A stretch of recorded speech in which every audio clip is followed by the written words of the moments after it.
Hai, Assalamualaikum, salam sejahtera, salam Malaysia Madani. Anda sedang menyaksikan Iris Wanita musim kedua, Dinamik, Karisma Inspirasi. Ya. Dan pastinya anda bersama dengan saya, Zek Kirana. Dan saya, Hani Hamid. Dan pastinya kami juga berdua menjadi teman anda Saban Ahad ya, pada pukul 11.05 pagi. Ya, dan ulang siarnya di saluran Best pada pukul 4 petang ni. Ya. Okey, dan kita nak bagi sedikit pesanan kepada penonton di luar sana yang mungkin akan pergi ke bazar Ramadan atau pergi ke pasar mungkin. Pastikan anda menjaga jarak dan sebagainya kerana kes COVID semakin meningkat sekarang ni. Benar sangat tu. Dan kita kena ulang balik apa yang pernah kita lakukan sebelum ini. Jaga penjagaan fizikal dan pakai pelitup separuh muka. Dan yang paling utama adalah bersihkan diri sebelum masuk ke rumah. Kalau ada anak kecil kat rumah tu, sebelum masuk, sebelum peluk anak, mandi dulu. Kita kena pastikan amalan kita dahulu diamalkan kembali, dijadikan sebagai budaya untuk masa ni. Ya, kita masih lagi belum menang sebenarnya Hani. Ya, betul, belum. Dan kepada penonton yang ingin memberikan sebarang komen, boleh lawati saja ke akaun media sosial kami, Iris Wanita, di Facebook ada, Instagram ada, TikTok juga ada. Ataupun boleh saja emailkan saja ke iris.wanita@gmail.com. Okey, itulah pejam jelik sekarang kita tengok sekarang dah separuh daripada perjalanan kita bulan Ramadan betul, kan? Betul.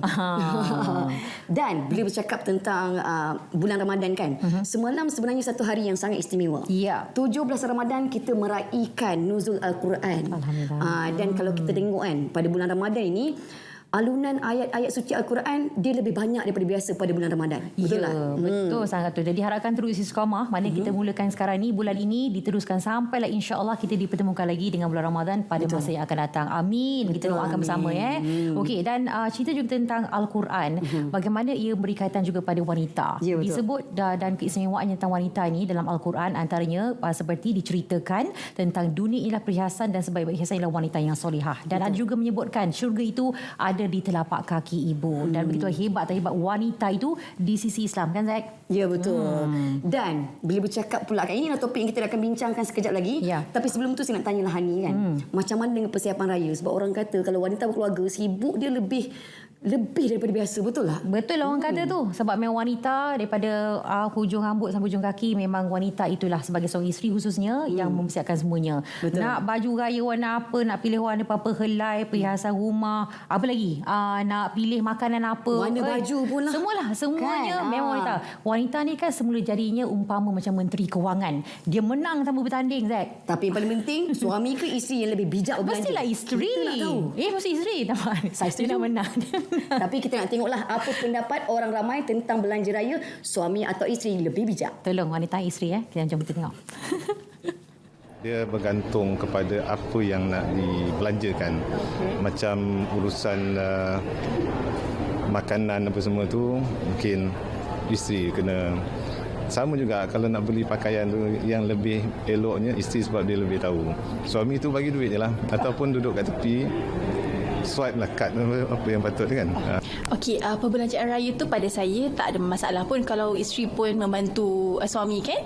Tapi biasalah kalau perbelanjaan tu diberikan suami, of course isteri tu dia nak lebih lagi. Jadinya pada saya sama-sama pun okey je. Suami isteri sebenarnya perlulah berganding bahu untuk planning dia punya financial untuk raya.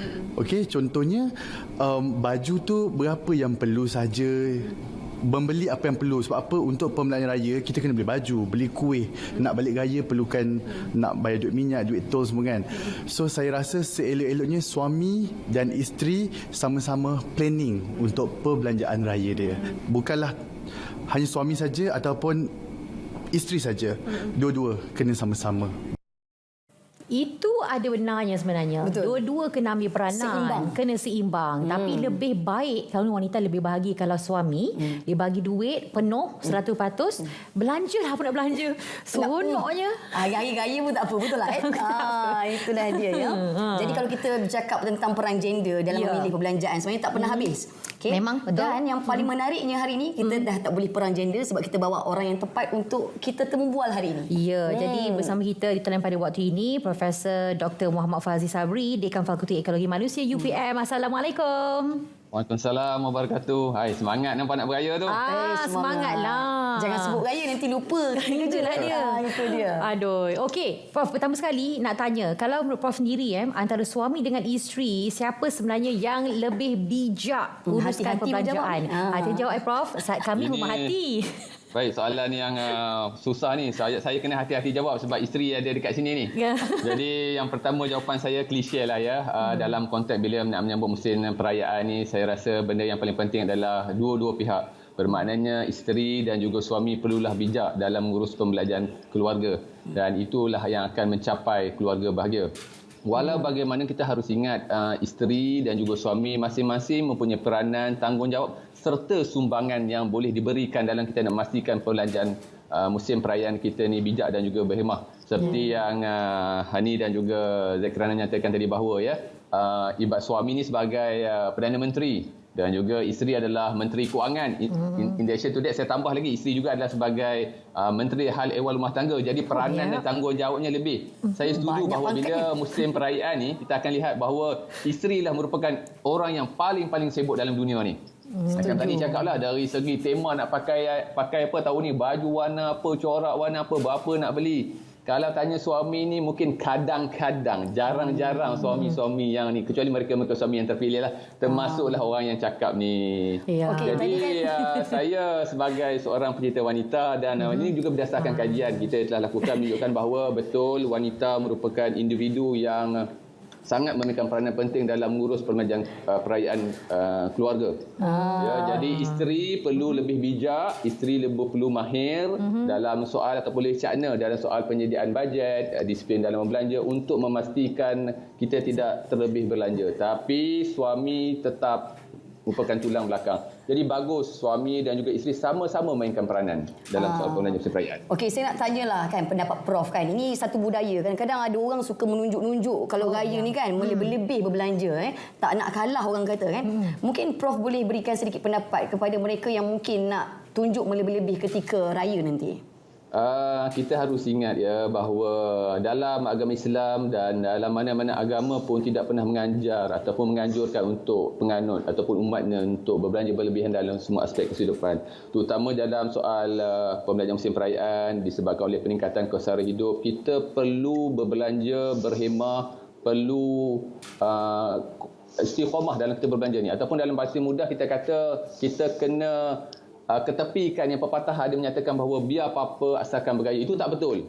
Saya rasa lebih tepat adalah biar bersederhana, itulah bahagia.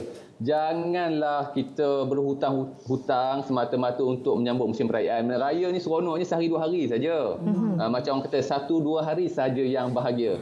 Tapi mungkin sebulan ataupun setahun kita menderita. Jadi macam-macam ya perbelanjaan tawaran menarik musim perayaan ni. Jadi sangat-sangat kena berhati-hati. Kita jangan menunjuk-nunjuk lah ya, sebab ada perbelanjaan yang lebih penting selepas musim perayaan itu kita harus ingat. Ya, benar sangat tu. Tapi mungkinlah daripada kata dan sekarang ini dalam situasi sekarang ni dah pertengahan kan, dia macam minggu lepas mungkin dia rasa macam ada kesedaran kita nak sederhana saja. Semalam tengok jiran sebelah pula bermewah-mewahan. Dia pun tak boleh kalah. Tak boleh, betul. Jadi tip yang paling penting untuk diberikan kepada semua belanja raya yang Prof boleh kongsikan kepada suami isteri yang sedang menonton kita pada waktu ini. Okey, saya berpandangan bahawa benda yang paling penting adalah suami, isteri dan juga kita harus libatkan anak-anak dari segi aspek perbelanjaan musim perayaan. Supaya anak tahu, kadang-kadang anak ni dia tidak faham, mungkin tidak cukup matang sebab dia tidak ada tanggungan. Jadi kadang-kadang dia minta sana, minta sini. Jadi kita perlu rasionalkan dia, suami isteri perlu berbincang. Kemudian penting juga adalah untuk kita tetapkan berapa banyak bajet. Ikut keselesaan dan kemampuan. Mungkin Hani mampu untuk 3,000, mungkin Zaid lebih 5,000, tapi mungkin saya 2,000 saja. Jadi kita ikut kemampuan keselesaan kita. Betul. Dari ialah cakap pun benda yang biasa-biasa kita tahu sediakan keperluan ikut. Jadi lagi bagus saya rasa kadang-kadang full bajet. Kadang-kadang mungkin suami sebagai ketua keluarga dia dah ada bajet tertentu. Isteri pun apa salahnya kan, kita pun nak tengok bantu suami kita, bantu keluarga kita. Abang, inilah sumbangan ikhlas saya pada abang. Jadi alhamdulillah sama-sama. Dan yang pentingnya bila kita shopping raya ni janganlah last minute. Itu bahaya. Tinggalkan kalau boleh kad kredit tu, bawa cash, kad debit ataupun boleh QR Pay. Tapi kena ingat, kita tetapkan limit supaya tidak terlebih belanja. Ya, Orang kata itu dia. ukur baju di badan sendiri. Betul. Exactly. Terima Ya, kasih banyak terima kasih. kepada Profesor Prof Pecinta Wanita. Ya, betul, pecinta wanita. Semoga nanti kita boleh jumpa lagi, insya-Allah. Dan kita nak berhenti berehat seketika untuk berikan laluan kepada iklan. Jangan ke mana-mana. Kita akan kekal bersama dengan Aris Wanita sekejap lagi. Ya.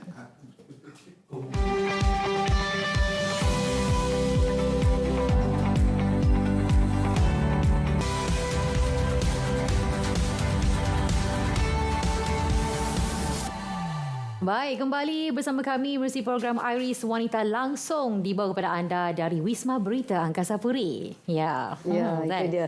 Dan hari ini kan, tadi kita ada ceritakan tentang bagaimana semalam kita menyambut Nuzul Al-Quran sebenarnya. Dan hari ini kita bawakan satu tetamu yang sangat istimewa dan sesuai dengan topik kita, iaitu wanita, inspirasi dan kekuatan. Jadi kita nak bicara dengan seorang yang hebat. Kita ada bersama dengan kita Johan Qariah Antarabangsa 2022 yang juga merupakan seorang guru. Kita ada Puan Sofizah Muhsin. Selamat datang. Assalamualaikum. Ya, salam. Alhamdulillah. Jadi, Saya dengan dua cikgu ni. dua orang cikgu. Saya cikgu tapi saya lupa sekejap saya cikgu. Jadi kita nak tanyalah kan. Oleh sebab cikgu merupakan Johan Qariah Antarabangsa kan, itu antara satu perkara yang sangat besar sebenarnya. Tapi mungkin boleh kongsikan bagaimana bermulanya rasa minat, kecintaan terhadap Al-Quran dan cuba untuk bertaranum dan sebagainya sejak usia berapa, mungkin boleh kongsikan kepada pendengar. Ya. Okey, terima kasih. Pertama sekali saya memang mula belajar taranum Quran ni semasa usia 13 tahun. Saya masuk sekolah agama masa tu, kelas dalam kelas KKQ, kelas kemahiran Quran. Sebelum tu saya memang kalau dulu zaman masa 11 tahun macam tu kita selalu tengok dekat TV kan. Saya rasa macam sedap juga orang baca Quran dekat TV 1 kan. Tapi tak tahu apa tu taranum. Jadi 13 tahun tu saya dapat peluang tu, saya macam saya rasa minat sebab saya memang suka menyanyi daripada zaman kecil. Tapi tiba-tiba masuk sekolah agama pula kan, kita kena belajar Quran, jadi minat situlah. Jadi daripada situ saya belajar sampailah sekarang berguru sampai ke Kelantan dan sebagainya. Ada satu perkara yang saya sedar dalam hidup ni, orang yang berteranum biasanya mesti boleh nyanyi. Betul. Orang menyanyi belum tentu lagi boleh teranum. Ya. Teranum ni dia ada melodi sendiri, betul lah Ya, jadi kalau asalnya kata tadi tu memang minat kepada nyanyian, dia belajar taranum tu. Sebelum tu ada tak macam test ataupun buat ujian kat rumah sebelum masuk ke secara rasmi ke kelas tu? Tilawah. Ya, betul. Memang maksudnya daripada kecil lagi lah zaman sekolah saya memang ikut tilawah Quran. Ya. Tapi macam bila dalam kelas KQ tu ustaz tu dia macam awak ni memang ada suara yang bagus lah. Macam tu. Jadi dia gilap bakat, awak kena belajar ni Quran. So dia latih lah satu-satu kan. Jadi saya Bila tentang latihan tadi tu kan, Latihan, ia ya. bukan satu perkara yang boleh dikuasai dalam masa yang singkat untuk taranum ni. Berapa lama sebenarnya ambil masa untuk betul-betul dalam istilahnya master dalam taranum? Itulah memang bayangkanlah daripada umur saya 13 tahun sekarang saya dah 34 tahun. Agak lebih 14 tahun lah kot. Jadi memang penuh dengan cabaran lah. Memang cabaran nak berguru, cabaran nak menuntut ilmu tu sendiri, sakitnya lagi. Maksudnya kita diuji macam-macam. Tapi sebab minat yang tinggi dan mendalam, memang memerlukan masa juga. Kalau boleh kan, saya tahu kan, sebab dah berbelas tahun dalam bidang tilawah Al-Quran, rasanya masih ada tak ruang untuk tambah baik lagi ke, atau mungkin nak belajar satu benda baru dekat dalam tilawah mungkin? Ya, betul. Maksudnya hidup kita ni adalah satu proses pembelajaran. Jadi macam saya pun, walaupun selepas Johan Antarabangsa, saya masih lagi berguru, masih lagi bertalaki. Sekiranya kalau macam contoh saya balik kampung suami kat Kelantan, kat sana ramai guru. Memang saya akan ambil peluang tu. Sebab makin banyak kita belajar, sebenarnya makin banyak lagi ilmu yang kita belum dapat sebenarnya. Betul. Saya kagum ni, dan kita rasa juga syukur kalau sekiranya dalam keluarga tu memang ada yang pandai mengaji taranum dan macam ada memang guru mengaji dalam keluarga itu, macam Raja Z sendiri. Dan macam Puan sendiri mana kalau kita boleh terapkan dalam kalangan keluarga. Alhamdulillah kalau ada macam contoh sebagai ibu boleh ajar mendidik anak-anak. Yang tidak ada ni macam mana kita boleh terapkan supaya anak-anak kita sendiri boleh mengamalkan bacaan Al-Quran secara istiqamah. Maksudnya itulah istiqamah itulah yang orang kata susah kan. Ya, betul. Tapi bagi saya sendiri bila nak istiqamah dalam membaca Al-Quran ni paling penting niatlah. Kita kena niat dalam diri. Contohnya dalam family tu kita kena niat kita nak ahli keluarga kita tu semua boleh baca Quran dengan baik. Sekurang-kurangnya boleh lancar. Kedua kalau boleh letaklah Al-Quran tu tempat yang mudah untuk dilihat, yang mudah untuk dicapai. Anak-anak pun boleh. Contohnya macam tak semestinya di rumah je, dalam kereta, dekat mana-manalah. Lepas tu paling dalam handphone pun boleh juga sebagai gadget sebab sekarang ni pun banyak apps kan Digital saja kan. Jadi di mana-mana pun kita boleh terapkan baca. Paling penting tu kita nak istiqamah ni benda dia susah, jadi kita kena buat yang slow-slow. Macam kita kena buat sikit demi sikit. Mungkin contohnya kita baca, pastikan kita lancar dululah. Lancar sikit, contoh hari ni sehari selembar. Satu muka surat contoh. Mungkin esok dah makin baik, kita tambah baik lagi. Mungkin 5 muka surat, tambah lagi. Jadi lama kelamaan kita akan ada rasa kalau tak baca macam rasa lain. Janggal pula. Benda yang kita biasa buat. Jadi itulah kalau saya macam itulah caranya. Itu yang paling penting sebenarnya. Kita harus menguasai sekurang-kurangnya tajwid terlebih dahulu. Kemudian kita boleh tambah baik, cuba taranum. Dan saya sangat suka dengan apa yang dikongsikan oleh cikgu. Letakkan Al-Quran itu dekat tempat yang senang dilihat, senang dicapai sebenarnya kan. Dan sekarang ni dah semuanya serba digital. Itu bukanlah orang kata satu alasan untuk kita tak membaca Al-Quran, betul lah ya? Betul. Dan mungkin sepanjang pelibatan cikgu dekat dalam dunia tilawah ini, boleh tak beri komen sedikit tentang penglibatan kaum wanita dekat dalam tilawah? Dalam tilawah, iya betul. Kalau sebelum ini, semasa beberapa tahun sebelum ni, memang ada beberapa buah negeri yang macam di-ban lah daripada mengikuti tilawah. Tapi selepas itu, pihak JAKIM dan pihak berautoriti dia bagi kelonggaran. Maksudnya semua negeri di Malaysia boleh join. Jadi saya rasa itu satu peluang yang besar untuk wanita-wanita untuk tonjolkan lagi mereka punya kemampuan, bakat.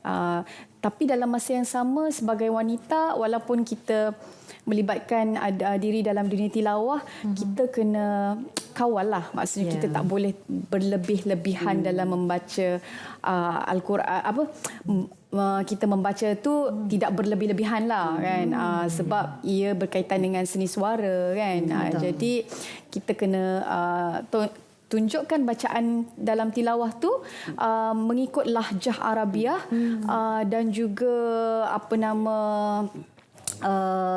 mengikut apa yang diperlukanlah dalam dalam tilawah Al-Quran itu sendiri. Itu kriteria, syarat-syarat yang ditetapkan kita ikut, tetapi yang paling penting awalnya tu niat tu kena betul. Ya betul. Sebenarnya. Nawai itu kena betul. Ya, nawai itu kena betul. Macam tak aspek nawai itu. Ramai sebenarnya yang berniat ada nawai itu, dia kata bulan ni kita dah mulakan dengan bacaan Al-Quran.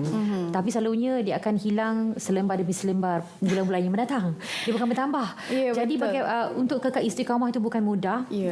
Jadi apa sebenarnya yang diperlukan dari segi aspek sokongan, khususnya kalau yang dah berkeluarga, suami, macam mana? Ya, betul, sangat betul. Saya bercakap diri saya sendirilah. Saya ada 2 orang anak. Jadi saya memang sangat busy dengan komitmen sebagai seorang guru. Dalam masa yang sama saya selalu ikut program Quran, and then berada dalam circle yang positif, orang-orang Quran lah. Jadi suami yang memang tulang belakang, penyokong kuat. Dia kalau saya ada aktiviti ke apa ke, dia memang dia yang jaga anak-anak semua kan. And then dia yang selalu support. Bila saya macam jatuh ke, macam rasa sakit ke, macam penatnya kan, memang dialah yang selalu bagi motivasi dan dorongan. Jadi itu memang penguat saya lah. Saling melengkapi. Untung sebenarnya bila kita dapat pasangan yang sangat menyokong kita kan. Alhamdulillah. Dan kita ada soalan istimewa untuk cikgu sebenarnya kan. Sebelum kita akhiri program kita ni. Kalau belanja raya, agak-agak suami ke isteri lebih bijak? Oh, sudah tentu isteri lebih. Kita menang besar. Kata dah. Ya, betul. Itu dia.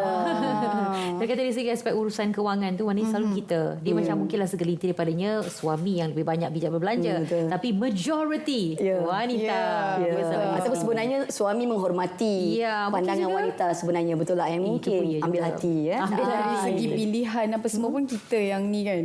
Benar. Sebab takut suami ni kalau bila dia pilih, takut dia yang kena kecam balik. Banyak soalan pula. Tolong beli warna hijau. Hijau warna apa? Hijau ke macam jenis warna dan sebagainya, rona dan sebagainya. Jadi tertekan juga suami. Kami faham sangat. Tapi apapun, majoriti mengatakan kedua-duanya juga perlu seimbang. Betul. Dari segi perbelanjaan raya ni khususnya. Lagi pada era kemelejatan ekonomi seperti ini. Betul lah. Dan itulah perbincangan kita hari ini. Saya rasa buah fikiran kita sangat banyak. Dan sangat bersyukur kerana kita dapat menerima tetamu kita yang sangat hebat hari ini. Dan semoga apa yang dikongsikan pada hari ini menjadi inspirasi bukan saja kepada kita, juga kepada penonton di luar sana, terutamanya golongan wanita. Ya, terima kasih banyak juga kepada Puan ataupun Cikgu Sofizah Musin, Johan Qari Antarabangsa 2022 yang juga merupakan seorang guru. Semoga cikgu terus cemerlang dan memartabatkan Al-Quran. Perjuangan itu tak pernah putus, insya-Allah. InsyaAllah. Ya, kita pun di sini untuk Iris Wanita. Jangan lupa ulang siarnya petang ini di saluran Best dan jangan lupa untuk bersama kami lagi secara langsung minggu hadapan pada hari dan juga waktu yang sama. Itu hari Ahad 11.05 pagi di TV1. Dan saya Zaid Kirana. Saya Hani Hamid. Jumpa lagi. Assalamualaikum.